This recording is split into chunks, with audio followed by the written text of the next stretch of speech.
ma Pour démarche. rebondir sur ce que tu dis, dans ton livre, tu parles justement de l'étude DietFit et justement tu expliques que les conclusions de cette étude allaient à l'encontre de ton intuition peut-être, ou de ce que tu avais pu imaginer avec tout ce qu'on entend. Je ne sais pas si c'est le bon mot, mais et justement, cette étude qui est bien formulée, où Hmm. on s'attend donc à avoir des résultats plutôt dans le sens de l'alimentation faible en insuline va occasionner une perte de poids plus importante que l'alimentation riche en insuline parce que riche en glucides. Et finalement, en partant de ça, ça te permet de comprendre que tout doit être individualisé et justement l'approche des génotypes te permet ça. Ok, c'est effectivement très important cette étude. Je ne veux pas dire qu'elle est à la base de mon livre, mais je ne saurais plus dire exactement avec le recul, mais je pense qu'elle a joué un rôle important dans ma décision de oui, je fais le livre. Parce que j'avais envie de, mais bon, comme je n'avais pas le temps, et puis alors heureusement, j'ai lancé un avis de recherche d'éditeur sur une de mes capsules. Il y a des propositions qui sont venues. Le nom de Fabien et moi est venu très vite. Je voulais changer d'éditeur parce que mes livres précédents, j'ai fait chez un autre éditeur, mais je voulais en changer pour des bonnes raisons qui me concernent. Et je cherchais donc un nouveau, mais j'avais aussi besoin d'aide pour écrire. Et alors lui, il a commencé par me dire, moi, ça m'intéresse, hein, ok, je dis oui, mais seul, je ne vais pas y arriver. Et puis on a laissé courir ça quelques semaines. Et puis il est venu, ah, je crois que j'ai trouvé quelqu'un qui convient, c'est Julie Lioré, hein, qui est euh, anthropologue. Donc ça m'avait déjà tout de suite plu. Et puis qui est nutritionniste, qui écrit pour des journaux de santé, etc. Donc qui est un peu tout ce qu'il fallait pour comprendre et qui écrit bien, qui écrit mieux que moi. Je trouve qu'elle écrit quelque chose de plus qui coule mieux, hein. Si c'était une écriture à la main, eh bien, elle ferait des lettres plus, voilà, plus arrondies, serait plus agréable à lire, comme les instituteurs apprennent, hein. Et puis moi, j'ai une écriture de médecin, c'est plus, ça veut aller plus vite, c'est un peu plus agressif, etc. D'ailleurs, on reconnaîtra bien les deux styles.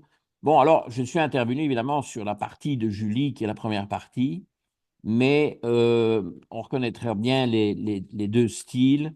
Donc, si on veut, sa partie, parce que je trouve que ça doit être dû, et bien entendu, on l'a fait ensemble, mais c'est quand même elle qui a fait le premier jet. C'est les premières 95 pages, Ouais, ouais, de toute hein, tu vois, qui se façon, termine par on le chante. sa conclusion, Ouais. hein. Je crois que la Synthèse et conclusion. réflexion. Et puis alors Synthèse. voilà, Ouais. oui, ça c'est ma partie. Où là, je suis seul à avoir écrit, et bon, le style n'est pas, comme Fabien et moi l'a bien dit, le style n'est pas tout à fait le même, Non, mais mais bon. en fait, c'est hyper intéressant d'avoir ces deux styles parce que dans la première partie, on a les explications théoriques et puis elle nous raconte aussi une histoire. C'est agréable à lire. Dans la deuxième partie, on va droit au but sur certains points et on a de la réflexion sur certaines thématiques. Donc c'est hyper intéressant. Et c'est un petit peu dans le style du livre qu'on voit derrière, hein, Actualité médecine fonctionnelle, où tu avais compilé plein de réflexions, des études que tu avais commentées. Donc ça partait dans tous les sens, mais c'était hyper intéressant. C'était comme une revue de magazine où Hmm. on apprend plein de choses différentes. Donc, en tout cas, j'ai beaucoup aimé le lire et je vous conseille à tous de vous y pencher. Et c'est pas un livre uniquement dédié aux thérapeutes. C'est vraiment, je pense que c'est plus un livre dédié au grand public que les thérapeutes devraient absolument avoir parce que sans ça, en fait, on prend énormément de retard. On a un train de retard sur ce qui va se passer. C'est ce qu'on disait un petit peu avant le début de l'enregistrement. C'est que ça va arriver très très vite et très très gros. Et si on n'a pas pris le train sur les génotypes dans 2 3 ans, je pense qu'on sera vraiment en retard. Donc il faut absolument s'y intéresser si c'est pas déjà fait. Bah écoute, il y a une accélération de l'histoire, en tout cas de l'histoire des génotypes, parce que j'ai quand même remettre un peu une chronologie là-dedans et qui va conforter ce principe selon lequel je suis toujours parti de la clinique. J'ai fait à peu près 4 ans de génotypes, alors vraiment les génotypes fondamentaux, mais ce sont déjà ce sont les quatre que j'exploite, que nous exploitons dans le livre, hein, donc l'ApoE, le DIE2, alors soit LCT, soit MCM6, parce que là, en fait, il y a deux gènes qui sont impliqués. MCM6, c'est le gène initial qui lui-même bascule sur le LCT. LCT, ben, c'est l'acronyme de lactase, donc c'est la persistance ou non de la lactase, et donc la tolérance au lactose si la lactase persiste, et l'intolérance au lactose si la lactase disparaît à l'âge de 2 ans. Et pour ça, il faut des copies qui ne tolèrent pas le lactose de la part des deux parents. Donc ça, c'est les trois que je pratique depuis 10 ans, mais est venu s'ajouter très récemment l'amylase 1A, dont on parlera probablement plus avant.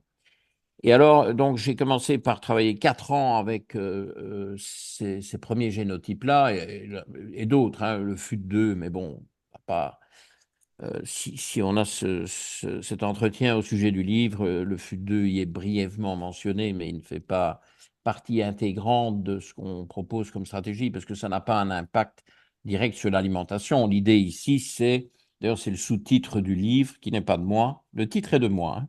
Le titre est de moi, d'ailleurs, comme tu es le premier qui me parle du livre, alors un petit scoop, hein.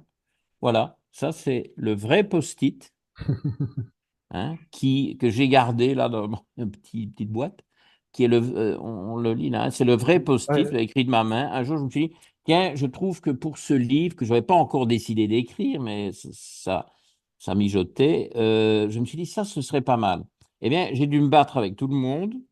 Julie, Fabien, Sandy, qui nous a beaucoup aidé à la mise en page, pour finalement imposer mon titre. Et je lui ai dit à la fin, vous savez quoi, je voudrais quand même bien. Bref, donc j'ai eu le titre, mais pas le sous-titre, mais qui est très bien. Comment mon ADN détermine mon assiette. Donc, on parle de 4 génotypes qui ont un impact sur l'assiette. Le FUT2, donc cette fameuse histoire de fucose, n'a pas un impact sur l'assiette, il a un impact sur la manière de gérer les gens qui ont des problèmes intestinaux et ce qu'on peut faire pour les aider, mais ce n'est pas directement dans l'assiette. Donc ici, c'est vraiment concentré sur l'assiette. Et donc, c'est vraiment le sujet du jour. Et donc, 4 ans consacrés à ça. Et puis, une conversation qui n'est pas de mon chef, que j'ai entendu dans mes locaux, dans la salle d'attente à Londres. Je revois très bien le moment, les lieux, les personnes. C'est une patiente qui sortait de mon bureau. On avait fini la consultation. Une patiente qui est ApoE2 et à qui je disais de manger high fat, hein, bon, low carb, et qui parle avec une de nos secrétaires. Bon, j'avais tout un étage là avec pas mal de collaborateurs. Et une secrétaire, une Française, qui, bon, ne sait pas, peut-être qu'elle apprendra ça un jour par hasard, lui dit, ah ben je suis deux aussi, hein. Et alors elle lui dit un truc que j'entends, elle lui dit, moi, dès que je mange des féculents, j'ai les intestins en pagaille. J'ai un bazar dans les intestins pas possible dès que je touche des féculents. Or, sur les 4 premières années, j'avais suivi ce qui était quand même un peu dans l'air du temps, c'est-à-dire que les ApoE4 doivent faire attention à certains types de graisses. Euh, on peut nuancer ça au cas par cas, mais c'était quand même l'idée. Et était peut-être un peu plus en phase avec des diètes plus plant-based, donc j'avais dit que j'essaierais d'éviter les anglicismes, donc plus du côté végétarien, mais sans être végétarien, mais voilà, avec plus d'aliments d'origine végétale, disons-le comme ça, et E2, E3, de l'autre côté, plus high fat. J'entends ça, elle qui parle à ma patiente, à qui je n'avais pas dit ça, j'ai dit, mais t'es vraiment con, toi, il y a ApoE4, hein, pourquoi est-ce que E3 et E2 seraient dans le même sac? C'est trois génotypes différents, c'est trois diètes différentes. Donc ce jour-là, je dis, je dois changer ça. J'ai changé ça et j'ai eu le même résultat avec mes patients que ma secrétaire avec elle-même. Donc, ça part de la clinique. Alors, le problème de la POE2, heureusement que je suis parti de la clinique, parce qu'il y a toujours, à ma connaissance, rien de publié, de vraiment tangible, de vraiment valable. Enfin, je garde un œil, parce qu'à mon avis, ça va sortir, mais je trouve que ce n'est pas encore vraiment sorti. Sur tout le reste, c'est très bien documenté, hein, sur le DIO2, sur l'amylase, surtout avec un nouvel article qui vient de sortir il y a très exactement 3 semaines, ce mois-ci, sur l'amylase, extraordinaire. Je viens de préparer hier une méga capsule de 100 minutes sur ces nouveautés sur l'amylase, c'est tout à fait super excitant, surtout que ça va exactement dans le sens où j'allais. Donc, c'est une belle confirmation d'un très grand article dans Nature, plus prestigieux, je crois qu'il n'y a pas, hein. Et donc, exactement ce que je propose, mais bon, ça va plus dans les détails, etc., mais la tendance est la bonne. Enfin, pas la leur, la mienne était bonne, parce que c'est eux qui, évidemment, ont fait un travail scientifique extraordinaire. D'ailleurs, franchement, j'ai été impressionné par la qualité de leurs analyses. Et donc, c'est toujours ce primum movens qui vient de la clinique, parce que si j'avais attendu des études ou si je cherchais des études pour me conforter dans mon ApoE2, ce serait toujours avant que ma secrétaire parle à ma patiente, hein. Enfin, dans le même blocage. Donc, je trouve que c'est bien que c'est important. Et je remets une couche ici. Tous ces gens qui ont des chaînes, qui ont des podcasts, euh, sur lesquels ils font la promotion de la manière de manger que eux préconisent,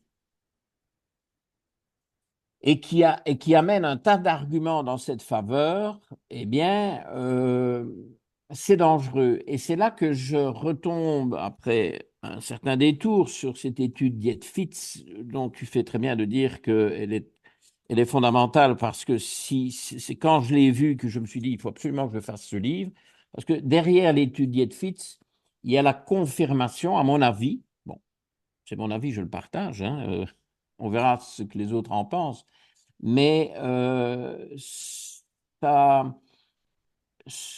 quand tu dis que ce n'était pas tout à fait ce que je ne sais plus comment tu t'es exprimé. Tu as dit que c'était pas forcément l'intuition de base, Oui. dans le sens où on a tendance à penser que bah, forcément, plus on limite les glucides, plus on va réussir à perdre du Mm. poids. Mais on n'a pas toutes les infos en fait quand on parle de ça. Ouais. On Non, ne non, prend pas mais en compte les génotypes.